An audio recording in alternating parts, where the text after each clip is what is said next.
Welcome to Country Fried Rock, where we talk with musicians to find out what inspires their creativity. Country Fried Rock, music uncovered. My guest today on Country Fried Rock is Alex Culbreth of Alex Culbreth and the Dead Country Stars with a new record, Heart in a Mason Jar. Welcome.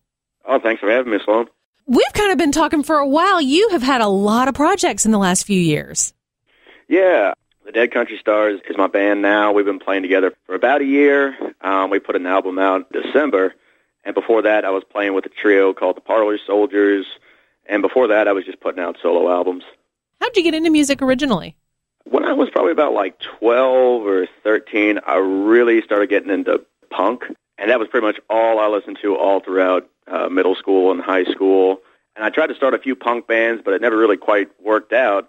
So I just got kind of used to just playing guitar by myself and making up my own songs and just playing solo. And just playing solo, I started getting into more singer-songwriters and more folk stuff. So kind of moved away a little bit from punk and just started doing just the solo folky thing after that. What kind of punk were you into as a early teen? I started out listening to, I kind of worked backwards. I listened to Rancid and NoFX when I was in middle school, and I kind of worked backwards to 70s and 80s punk like Minor Threat, and Bad Brains, and Social Distortion. And then I went even further back to X and Germs and the Dead Kennedys, and then even further back to proto-punk stuff like the Velvet Underground and Iggy Pop and the Stooges and things like that. Was that something that your friends were into as well? Not really. It was kind of hard to find people in middle school and high school who were into that kind of music.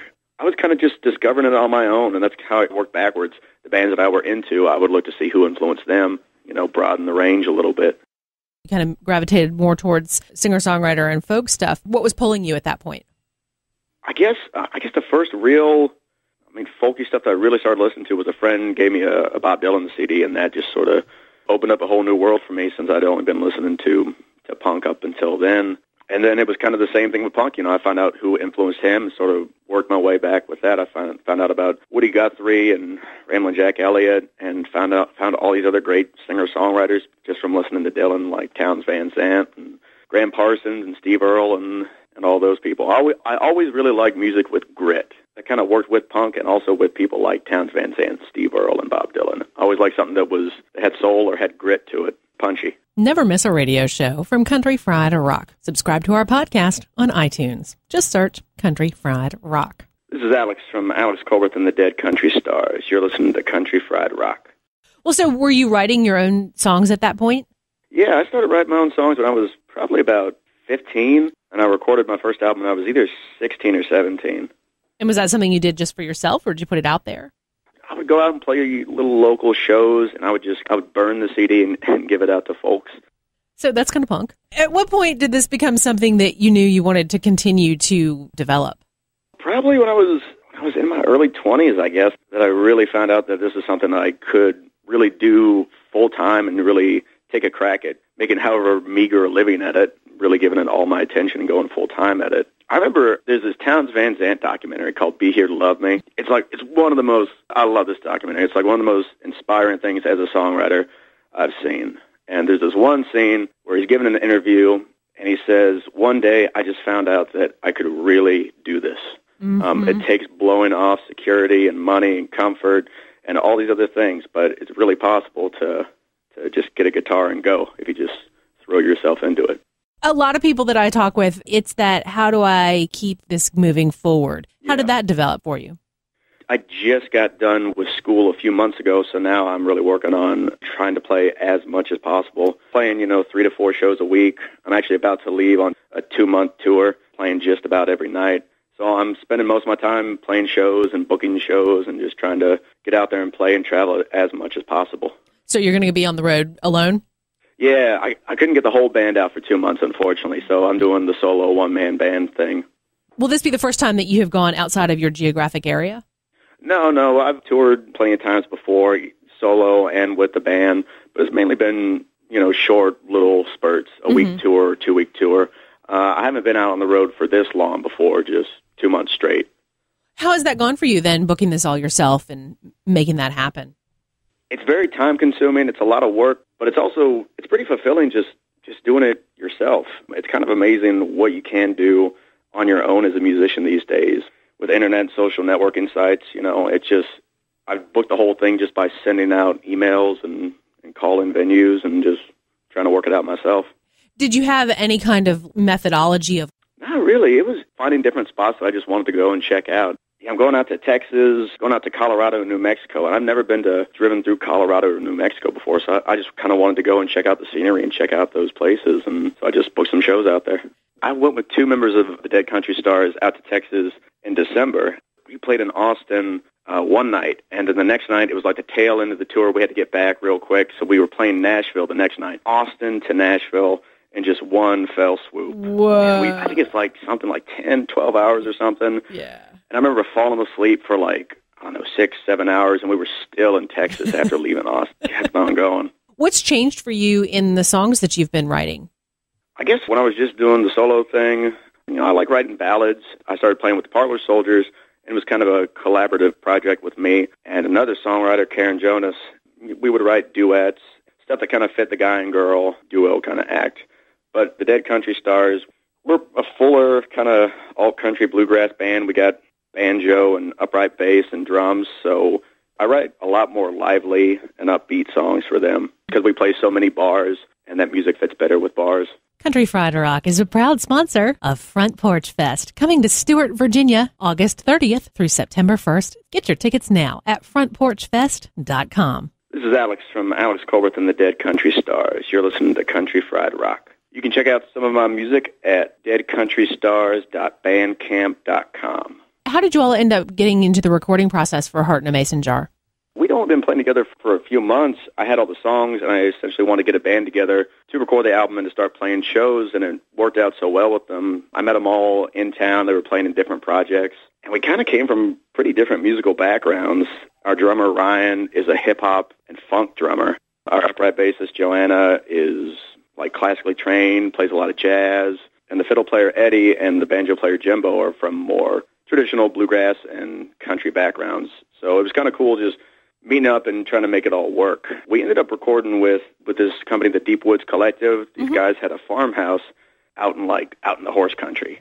So we went out and we recorded in this very comfortable atmosphere as opposed to having to record in the studio where you're kind of on a time crunch and it's a bit more stressful. So it was cool recording in an environment that was laid back. It was very pretty out there. We just hang out and have a few beers, and there was no time schedule, and we could kind of go at our own pace.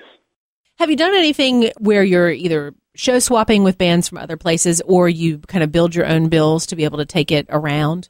We haven't done like a traveling bill. We do try to get out and play in different states and different towns as much as possible, so we'll meet interesting bands along the way, and we'll play a show with them out in a different city and then try to book something in Fredericksburg, Virginia, where we're at. There's one D.C. band that we played a few shows with who's good friends of ours, Johnny Grave and the Tombstones.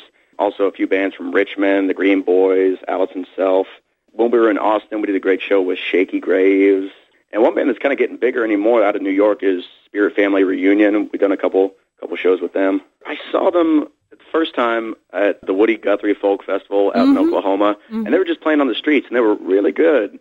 And my buddy got their CD, so I was just listening to it for a while. I had no idea they were from New York. I thought they were just like Okie locals. I come to find out, like I heard about their band on some website like a year or two later, and found out they were from New York, ended up playing a show with them, and then, brought them out to Fredericksburg to play a show not long after that. With all the different projects you've had, are you looking to take some of your other work and bring it more into your current sound, or how does that work for you? Yeah, I've got a couple older songs that started playing with the band just because they fit really well. It's been interesting to work into like an Americana bluegrass alt-country kind of band that has a kazoo in it, a bunch of different songs. It's kind of a mixture of some older stuff and some newer stuff I've been writing that we've been working on. What's happening differently with this record versus your other releases? Really been working on trying to promote it and send it out as much as possible. I've sent it out to a bunch of different music blogs and radio stations. I've kind of been really surprised at how well it's done over in Europe, especially the Netherlands. I guess previously I really didn't know how big folk and country and Americana was in the Netherlands. So we got a bunch of different blogs to write us up over there and radio stations to play us. It's been really cool just seeing your music on websites and radio stations overseas that you never thought would go for it. We'd love to share with you our free compilation album, the Country Fried Rock Collection Volume 1. All the songs were donated for the benefit of Nucci Space, a nonprofit organization helping prevent musician suicide in Athens, Georgia. Please consider a donation to Nucci Space. 100% of the money you donate goes directly to their services. Enjoy, y'all. This is Alex from Alex Colbert and the Dead Country Stars. You're listening to Country Fried Rock. Have you had a chance to catch any other music? Yeah, I go out to the Woody Guthrie Festival each year. I've been going for, I think, 4 or 5 years now. And actually, while I'm going to be on this tour, I'm going to go to the Kerrville Folk Festival in Texas. Yeah. Which is supposed to be like a really great festival. Just people playing in song circles all night long, just all these different acts playing, all these people camping out. And I've heard about it for so long, so I'm going to actually go for the first time this year and check it out. The Woody Guthrie Festival is pretty small, but I really enjoy just going out to it. I enjoy the vibe and everybody playing music and just the different people that you'll meet. I guess that does happen with smaller festivals a good bit. But I haven't really gone to any bigger festivals yet, no Bonnaroo or anything like that. It seems like it would be overwhelming to be around that many people. Have you run across any other bands or songwriters that have really, you've been like, wow, I really like what they're doing? You never really know what to expect going into certain shows, and you never know like who's really going to blow you away and who's really going to have an effect on you. I've definitely been inspired by just little bands and songwriters that I didn't really know what I was walking into or what to expect. There's one guy, Jeff Bianchi, but just randomly played a show with him and he just blew me away. You never know who's really going to have the goods and who's really going to be inspiring. What do you want to see happen with a next record from the same group? We've been playing together for a lot longer we've been playing together for about a year now, and the last record was just a few months, so we have a lot more experience playing with each other. We're a lot more comfortable with each other, and have been working on these newer songs longer. I think we'll probably get a better sounding record. And one of my favorite things actually about touring and driving by myself is that I'll actually get a lot more done as far as songwriting, because I'll just be, driving for hours on end, and I'll just turn off the radio and I'll start thinking of different lyrics and different ideas, and I won't have the distractions that I would have trying to write at home, with the internet or TV or whatever, or calling friends or whatever. It's kind of nice to be able to be by myself and drive, and because I will get more stuff done. How do you capture those ideas? I'm getting really good at writing on the steering wheel. Just texting myself ideas while I'm driving. Maybe you need the voice recording app. That would probably be a much safer option. This is Alex from Alex Colbert and the Dead Country Stars. You're listening to Country Fried Rock. You can hear Heart in a Mason Jar, our newest album, at deadcountrystars.bandcamp.com. What else do you like to do to kind of keep your mind fresh while you're on that kind of drive? I drink a lot of coffee. And when I drink a lot of coffee, I just get really energetic and I want to write. Yeah. I just want to think up new ideas. So I tend to write in the morning just because my mind is fresh, and I'll drink a pot of coffee and I'll just be ready to write. So yeah, when I'm driving, I'll stop and get coffee, and when I'm just driving and I turn the radio off and I don't have any distractions, and I'm ready to go. Do you do anything to try to stay healthy on the road? Yeah, I do, because I weigh like 140 pounds. I have a great metabolism, but I do not have a good diet at all. I've been lucky so far, but like my luck's going to run out. That metabolism is going to run out before long. So I have been trying to eat healthier lately. And just with traveling so much, when you're leaving the show at the end of the night, your only options really are fast food. So I'm definitely planning on taking a lot more healthier options with me for this for the 2-month tour. Taking Nutri-Grain bars and peanuts and pecans and fruit and all that. Try to eat healthier and not eat so much fast food. One of my favorite places to play, and there's a few of them in West Virginia, are venues/hostels. So you'll play and, you'll have a place to sleep the night, a place to wash your clothes, catch a shower. There's 2 places in particular. There's one place called the Purple Fiddle in Thomas, West Virginia, and there's a place we played called P.J. Kelly's in Clarksburg, which was like one of the funnest shows we ever had, because they immediately took us upstairs when we got there. They were showing us around, and they had this huge living room area with all these instruments, TV, and a DVD player, and they ordered us pizza. I feel like I'm seeing more and more of those venues pop up. I think I saw a few in Texas, because it'll draw bands in to know that they have a place to stay, and even if they're not necessarily paying a guarantee or whatever, it attracts more bands just so they don't have to sleep in their van or pay money for a hotel. Well, so what other kind of stuff do you have on the horizon that you're excited about? Getting ready for the tour, recording when we get back, and just working on more shows for when I get back, and booking smaller 2-week tours. We're going up north to Vermont in August. I've never been to Vermont before. We have a couple beach shows, like in Norfolk and near Virginia Beach. I never really played any beach shows before either. So just trying to book new places and new venues and just to keep us on our toes. Alex, safe travels on these upcoming runs and looking forward to seeing where this heads for you. Well, thank you very much. Take it easy. You too. Country Fried Rock, music uncovered. Find our full playlist at countryfriedrock.org. You can subscribe to our weekly podcast on iTunes. Just search Country Fried Rock. Our theme music is from The Heap. Check them out at heapdeluxe.com. That's HEAPDELUXE. Our Country Fried Rock stinger is from Steve Soto and the Twisted Hearts. Country Fried Rock. Copyright 2013 by Lily Pad Productions. All rights reserved. Country Fried Rock is a partnership with the nonprofit Florence Regional Arts Alliance. Your donations to this program are tax deductible to the extent you are eligible under U.S. law. Country Fried Rock radio programs are distributed to public radio through the Public Radio Exchange, prx.org. Ever he been helping us some country fried rock.